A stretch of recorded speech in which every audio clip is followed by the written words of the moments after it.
أعوذ بالله من الشيطان الرجيم. بسم الله الرحمن الرحيم. ويعبدون من دون الله ما لم ينزل به سلطانا وما ليس لهم به علم وما للظالمين من نصير. وإذا تتلى عليهم آياتنا بينات تعرف في وجوه الذين كفروا المنكر يكادون يسطون بالذين يتلون عليهم آياتنا قل أفأنبئكم بشر من ذلكم النار وعدها الله الذين كفروا وبئس المصير. يا أيها الناس ضرب مثل فاستمعوا له إن الذين تدعون من دون الله لن يخلقوا ذبابا ولو اجتمعوا له وإن يسلبهم الذباب شيئا لا يستنقذوه منه ضعف الطالب والمطلوب ما قدر الله حق قدره إن الله لقوي عزيز.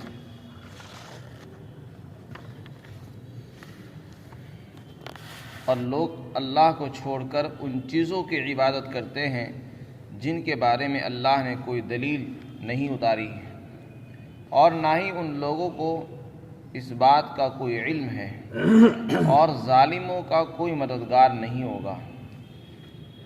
اور جب ان کافروں کے سامنے ہماری آیتیں پڑھی جاتی ہیں جو بالکل واضح اور روشن ہیں تو اے مخاطب تو ان کافروں کے چہروں میں ناگواری کو پہچانے گا۔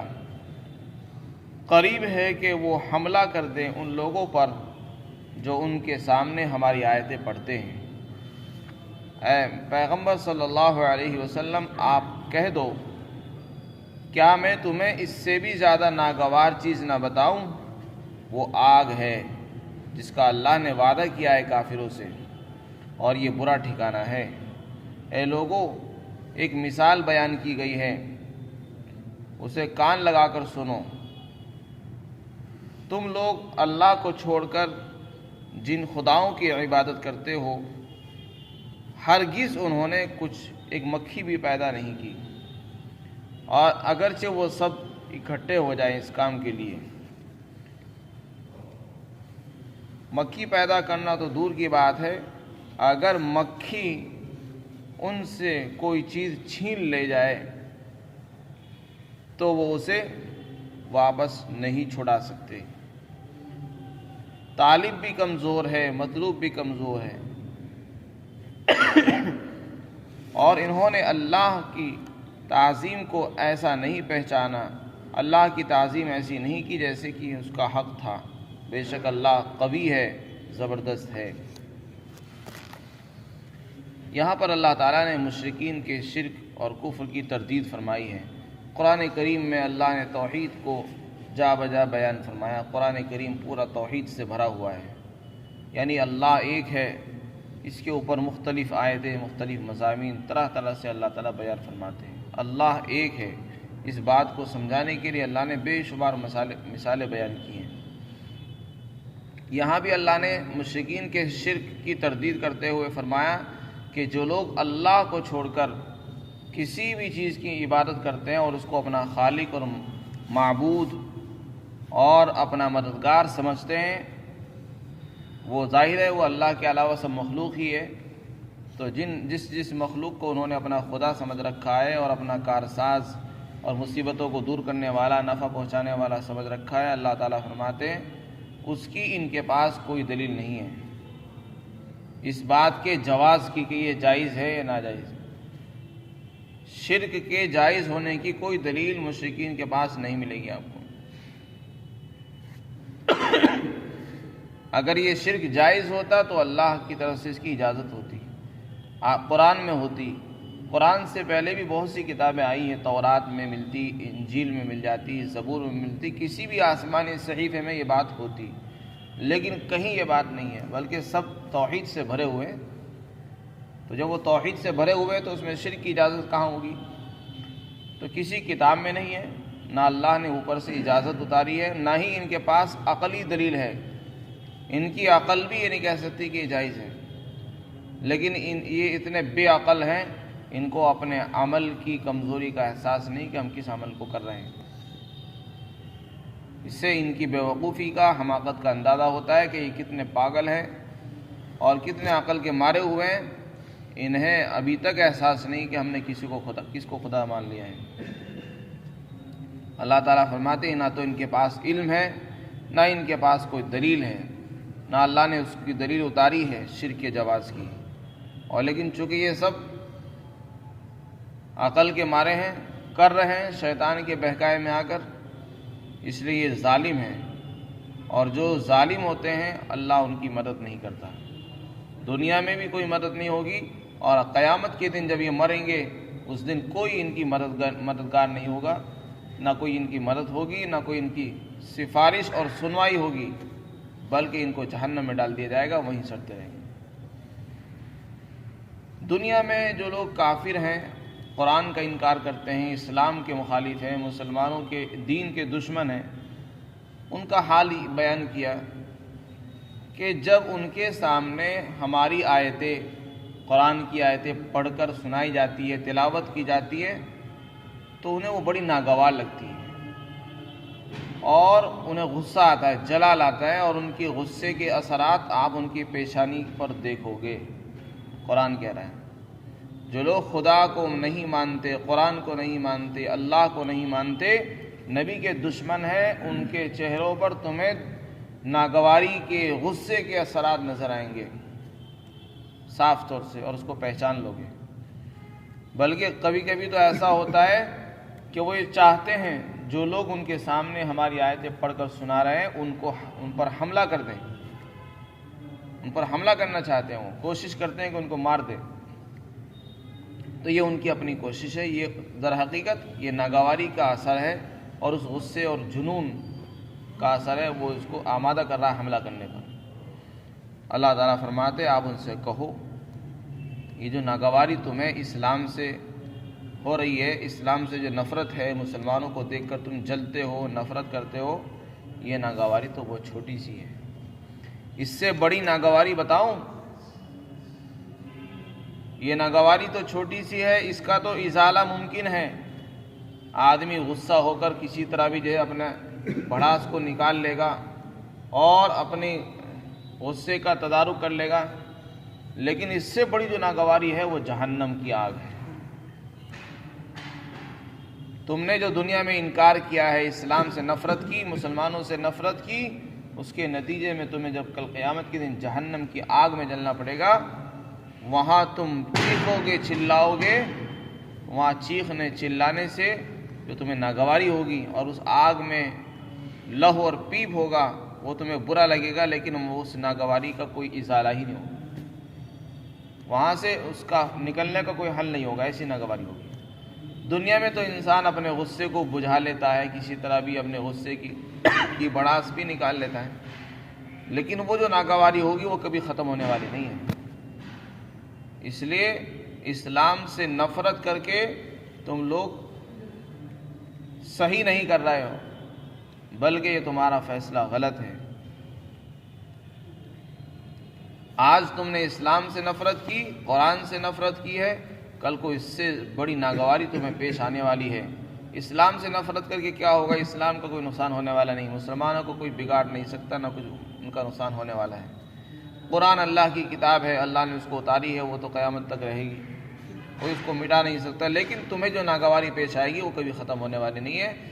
اس لیے سمجھداری کا تقاضا یہ ہے کہ اپنے بارے میں فیصلہ کرو کہ ہم کیا کر رہے ہیں اور ہمیں کرنا کیا چاہیے، سچ کیا ہے، غلط کیا ہے، اس کی تحقیق کی ضرورت ہے۔ اگر آپ کو اسلام سے نفرت ہے تو کوئی بات نہیں، اسلام کی تحقیقات کرو، اپنے دین کی بھی تحقیقات کرو، جس کو تم سچا سمجھتے ہو اس کے بارے میں پڑھیے، سچ کیا ہے، جھوٹ کیا ہے، وہ تمہیں کھل کر سامنے آ جائے گا، اور جن کو اللہ نے علم دیا ان سے معلومات کریں۔ اللہ تعالیٰ فرماتے ہیں کیا میں تمہیں اس سے زیادہ ناگوار اور بری چیز نہ بتا دوں؟ آپ ان سے کہو، اور وہ جہنم کی آگ ہے جس کا اللہ نے وعدہ کر رکھا ہے کافروں سے، اور یہ برا ٹھکانہ ہوگا۔ پھر آگے اللہ تعالیٰ نے مشرکین اور کفار کے عمل کی ایک مثال بیان کی ہے۔ جو لوگ اللہ کو چھوڑ کر پتھروں کی عبادت کرتے ہیں، بتوں کی پوجا کرتے ہیں اور ان سے مدد مانگتے ہیں اور ان کو اپنے لیے مصیبت دور کرنے والا سمجھتے ہیں اور اپنے نفع پہنچانے والا کہ وہ ہمیں نفع پہنچاتے ہیں، ان کے ذریعے سے ہمیں دولت ملتی ہے، ہماری مصیبتیں دور ہوتی ہیں، یہ عقیدے و خیالات ہم نے پتھروں سے جوڑ دیے ہیں، بتوں سے جوڑ رکھے ہیں، ان کافروں کی اور ان کے معبودوں کی، دونوں کی مثال بیان کی اللہ نے، اور یہ کہا غور سے سن لو اس کو۔ اگر آدمی کے اندر ذرا سی عقل ہوگی تو وہ سمجھ جائے گا میں کر کیا رہا ہوں۔ فرمایا اللہ کو چھوڑ کر جن کو تم پکارتے ہو دعا کرتے ہوئے اور ان سے دعا کرتے ہو، انہوں نے آج تک ایک مکھی نہیں پیدا کی، ایک مکھی بھی پیدا نہیں کی کسی بت نے۔ اسی سے آدمی کو عبرت حاصل کر لینی چاہیے، جس کا ذات نے ساری کائنات کو بنایا ہے، انسان کو بنایا، جانور کو بھی بنایا اور ہمیں روزی بھی دے رہا ہے، اسے ہم نے چھوڑ دیا اور ایک پتھر کو ہم بنا رہے ہیں، ایک پتھر کو ہم اپنا خالق اور مالک اور معبود سمجھ بیٹھے اور اس کے آگے سر جھکا رہے ہیں، اس کو سجدہ بھی کر رہے ہیں، اس کے آگے چڑھاوے چڑھا رہے ہیں۔ آج تک اس نے ایک چیز پیدا نہیں کی، بلکہ اس کو بھی ہم نہیں بنایا۔ اس بت کو کس نے بنایا؟ انسان نے خود ہی بنایا اور خود ہی اس کی پوجا کر رہا ہے۔ اس سے بڑی بیوقوفی اور کیا ہوگی؟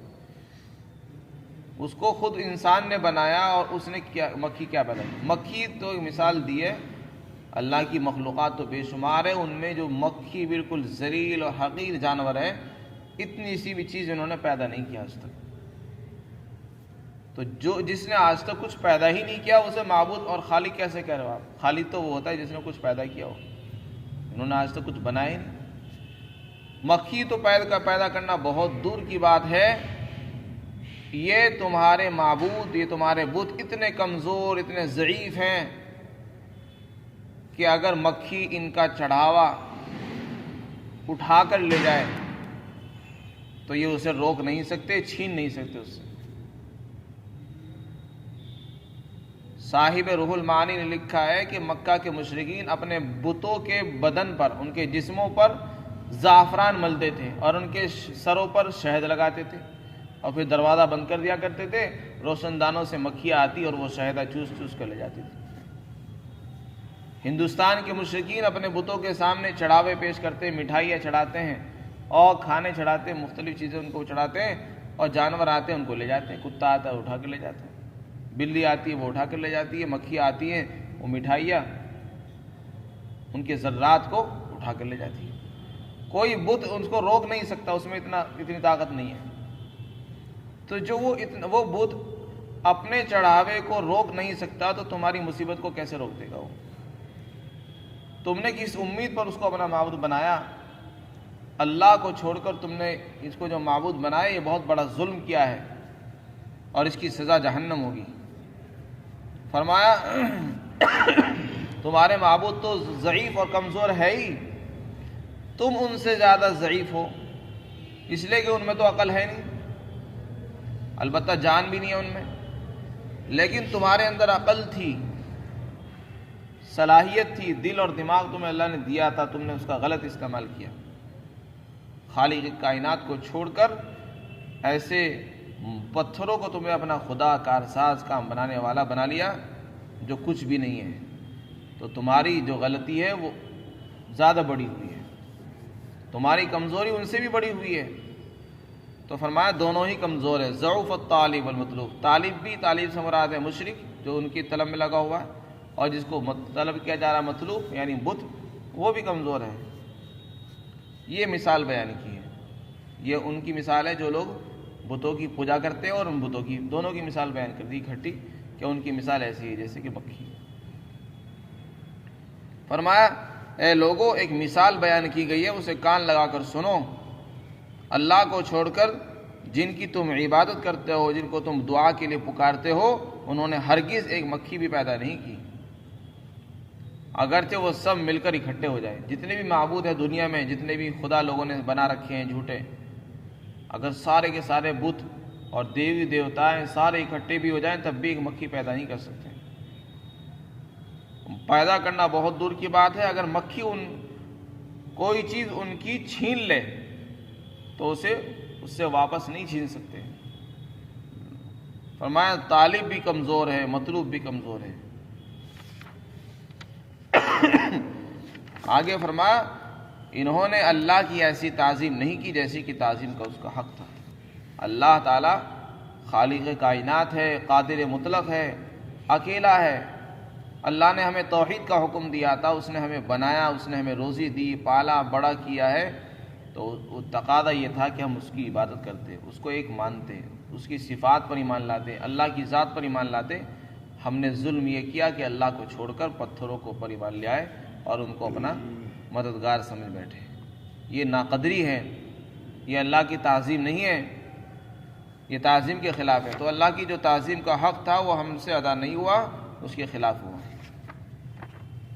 تو اس لیے فرمایا ان لوگوں نے اللہ کی ایسی تعظیم نہیں کی جیسا کہ تعظیم کرنے کا حق تھا، اور یہ سوچ رہے کہ اللہ کچھ نہیں کرے گا، نہیں، اللہ طاقتور ہے۔ آج تو دنیا میں کچھ نہیں کر رہا ہے وہ، کیونکہ اس نے موقع دے رکھا ہے۔ دنیا میں وہ سزا نہیں دیا کرتا، کسی کو دے دی تو دے دی، لیکن اس کا دستور دنیا میں تو سزا دینے کا نہیں ہے۔ سزا دینے کا جو دن ہے وہ آخرت کا دن اللہ نے بنایا ہے۔ قیامت جب آئے گی اس دن فیصلے ہوں گے، اسی دن سزا دی جائے گی اکٹھی۔ فرمایا اللہ طاقتور بھی ہیں، زبردست ہیں، غالب ہیں، لہذا جو لوگ غلط کر رہے ہیں ان سے حساب ہوگا۔ سمجھداری یہ ہے کہ آدمی اپنے ہر عمل کو دیکھے کہ میرا عمل سے شرک تو نہیں ہو رہا ہے۔ کوئی بھی عمل ایسا نہ کرے جس میں یہ تصور ہو اور یہ یقین بنے کہ یہ بھی کچھ کر سکتا ہے، بس اسی کا نام شرک ہے۔ اللہ ہی سے امید رکھے اور اللہ ہی سے نفع کی امید رکھے، اللہ ہی سے مانگے اور اللہ ہی کے پاس جائے، کسی کے سامنے نہ تو ہاتھ پھیلائے نہ کسی کے بارے میں یقین رکھے کہ اس سے بھی کام بن جائے گا۔ اللہ تعالیٰ ہم سب کے عقائد کو درست